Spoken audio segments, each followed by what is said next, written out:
नमस्कार दोस्तों, आजिर यही वीडियो माध्यम आमे आपण को कहबू जे आपण एसबीआई रो एही स्कीम रे जदि लमसम 50,000 टंका इन्वेस्टमेंट करती ताले एसडब्ल्यूपी प्लान अनुसार आपण प्रति मासरे 30,000 टंका मंथली इनकम पाई परिबे।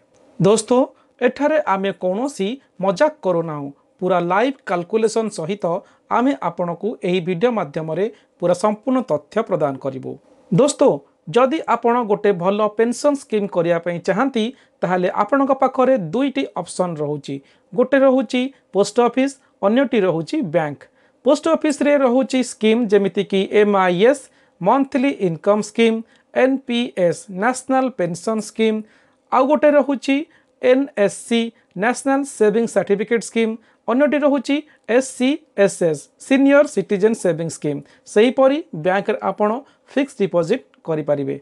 किंतु एही स्कीम रे आपण को जनरल सिटीजन मानक मिलुची 7% रु 7.5%, आउ सीनियर सिटीजन मानक मिलुची 8% रु 8.5%।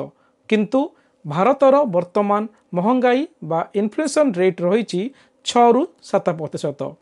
जदि आमे एथिरु इन्फ्लेशन रेट को माइनस करा जाए ताहले आपण को बंचुची केवल 1 रु 2%।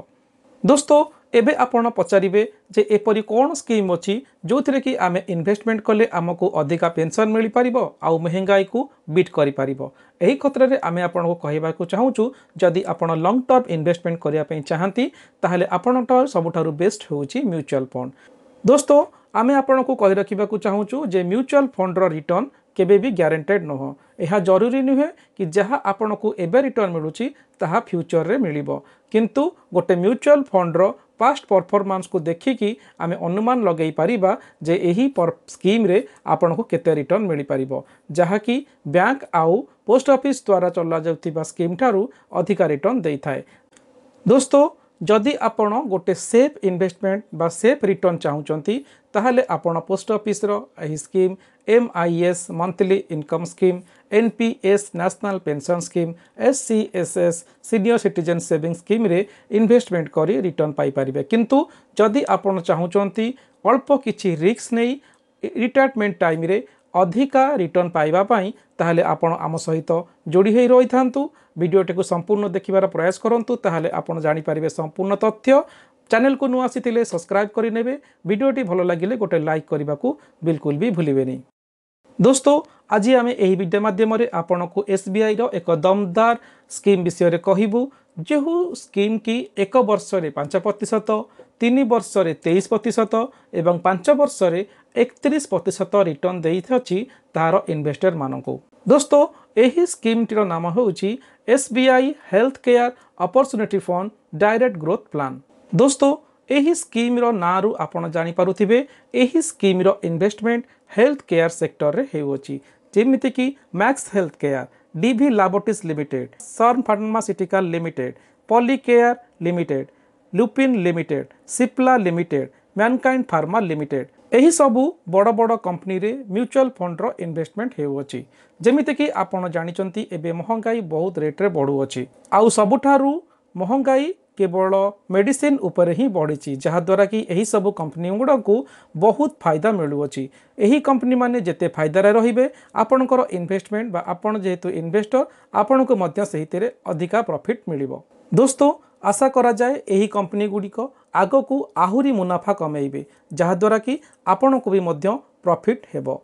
आपण एही स्कीम रे जदि किछि छोट अमाउंट इन्वेस्टमेंट करूचंती ताहाले 20 रु 25 वर्ष मध्य रे आपण को एक बड़ अमाउंट आपण तयारी करि परिबे।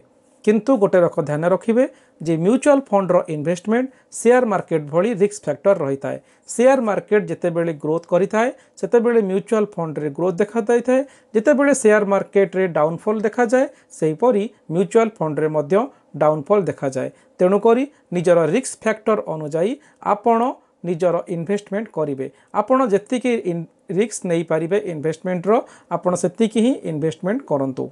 दोस्तों, आज आमे आपण को जो स्कीम रे विषय रे कहूचु, एही स्कीम को जदि आमे रिस्क मीटर रे देखिबा ताहले एही scheme T very high risk category रे रहउछि। दोस्तों, एही स्कीम टी को SBI 2 जनवरी 2013 मसिया रे लॉन्च करिथिला। दोस्तों, एही स्कीम रे आमको केवल गोटे थर ही 50,000 टंका वन टाइम लमसम आकार रे इन्वेस्टमेंट करिवार अछि आ किछि वर्ष मध्य रे एही स्कीम टी बढ़ी एक बड़ फंड रे परिणत होई परिबो जहा फल रे कि आम रिटायरमेंट समय रे आम एथिरे एसडब्ल्यूपी फीचर अनुसार प्रति मासरे 30,000 टंकार मंथली पेंशन आमे नै परिबा। दोस्तों एसडब्ल्यूपी हेउची सिस्टमेटिक विथड्रॉल प्लान।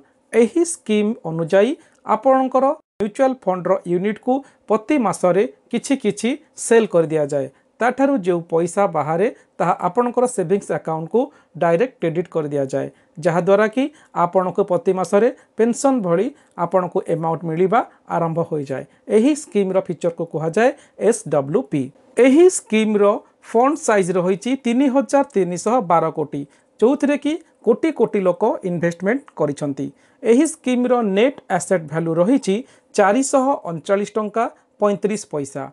जदि आमे एही स्कीम रे इन्वेस्टमेंट करिया पई चाहंती ताहाले मिनिमम एसआईपी आमे 500 टंका रु आरंभ करि परिबा आ जदि आपण वन टाइम इन्वेस्टमेंट करिया पई चाहंती लमसम मिनिमम आपण को 5,000 टंका इन्वेस्टमेंट करिया को पड़िबो। एही स्कीम रे आपणकर कोनोसी मैक्सिमम लिमिट नाही आपण जेते चाहिबे एही स्कीम रे इन्वेस्टमेंट करि परिबे। जदि आमे एही स्कीम रो एक्सपेंस रेशियो को देखिया पई चाहिबा चाले रही 0.97%। एक्सपेंस रेशियो होउची गोटे म्यूचुअल फंड को चलेबा पई तार खर्च। लॉक इन पीरियड रही एही स्कीम रे कोनोसी लॉक इन पीरियड नाही आपणकर इमरजेंसी समय रे आपण जेते बेले चाहिबे एही स्कीम रु आपण पैसा विथड्रॉल करि परिबे। दोस्तों एबे आसंतु जानिबा जे 50,000 टंका आमे वन टाइम इन्वेस्टमेंट करी आमे किपरि पाई परिबा प्रति मासरे 30,000 टंका। दोस्तों सेति पई आमको 50,000 टंका एही स्कीम रे लमसम आकार रे डिपॉजिट करी प्रति मासरे 30,000 नेबा पई एही स्कीम रे 30 लाख टंका हेबा पर्यंत आमको अपेक्षा करिया को पड़िबो। दोस्तों जदि एही स्कीम रे आमको 18% भी रिटर्न मिलु अछि ताहाले आमको 10 वर्ष रे 50,000 टंका टी आमर को मिलिबो 2,61,692 टंका। एही 50,000 टंका को आमे जदि एही स्कीम रे 20 वर्ष पर्यंत इन्वेस्टमेंट करी रखिबा ताहाले आमको मिलिबो टोटाल 13,69,652 टंका। जदि आमे एही स्कीम रे एही 50,000 टंका को 25 वर्ष पर्यंत इन्वेस्टमेंट करी रखिबा 18% हिसाब रे आमको टोटाल मिलिबो 31,33,431 टंका। दोस्तों जदि आमे एही 31,33,431 टंका को आमे एही एसबीआई रो एही स्कीम रे री इन्वेस्टमेंट करी देबा लमसम आकार रे आउ एसडब्ल्यूपी प्लान रो फीचर रो आमे बेनिफिट नबा ताहले जदि आमको एही स्कीम 15% भी रिटर्न देउ अछि ताहले प्रति मासरे आमे 30,000 टंका नेबा 5 वर्ष पर्यंत ताहले आमे टोटाल 5 वर्ष रे विथड्रॉल करिबा 18 लाख टंका। ताहा परे भी आम पाखरे बैलेंस फंड रहिबो 37,12,527 टंका। आपण एही टंका को एट ए टाइम उठाई पारिबे बा अन्य कोनोसी काम रे मध्य लगेई पारिबे। जदि आमे एही फंड रु 10 वर्ष पर्यंत पेंशन नेबा 30,000 टंका लेखे ताहले आमे टोटाल पेंशन नेबा 36 लाख टंका। एहा परे भी आम पाखरे बैलेंस फंड रहिबो 48,72,297 टंका। जदि आमे 15 वर्ष पर्यंत पेंशन नेबा ताहले 30,000 टंका लेखे ताहले आमे टोटाल 15 वर्ष रे विथड्रॉल करिबा पेंशन आकार रे 54 लाख टंका। तथापि आम पाखरे बैलेंस फंड रहिबो 72,20,065 टंका। एही फंड को आपण कोनोसी कारणरू इमरजेंसी कारण रे मध्य विथड्रॉल करि पारिबे बा अन्य कहा को देई पारिबे संपूर्ण पैसा आपण उठेई पारिबे। जदि आपण एही स्कीम रे 25 वर्ष पर्यंत पेंशन नियंती 30,000 टंका लेखे ताहले आपण टोटाल विथड्रॉल करिवे 25 वर्ष रे 90 लाख टंका। एहा परे भी आपण पाखरे बैलेंस फंड रहिबो 2,14,10,012 टंका। दोस्तों आमे आपण को कहि रखिबा को चाहूचु जे म्यूचुअल फंड रो इन्वेस्टमेंट बा एथिरे मिलुथिबा रिटर्न केबे भी गारंटेड न थाए। वीडियोटी आमे आपण को केवल एजुकेशनल पर्पस हिसाब रे देखाउछु। आमे एथिरे कौनसी ब्रांड रो प्रमोशन करूनाहु। जदि आपण कौनसी म्यूचुअल फंड रे इन्वेस्टमेंट करिया पई इच्छुक बा इन्वेस्टमेंट करिया पई चाहंती एहाकू भल भाव रे रिसर्च करंतु। आपणकर निजर फाइनेंशियल एडवाइजर एडवाइस निश्चिंत नियंतु इन्वेस्टमेंट करिबा पूर्वरु। वीडियोटी किपर लागिला आपण हमकु कमेंट बॉक्स रे निश्चित जणाइबे। वीडियोटी भल लागितिले गोटे लाइक करिबा को बिल्कुल भी भूलिबेनी। धन्यवाद।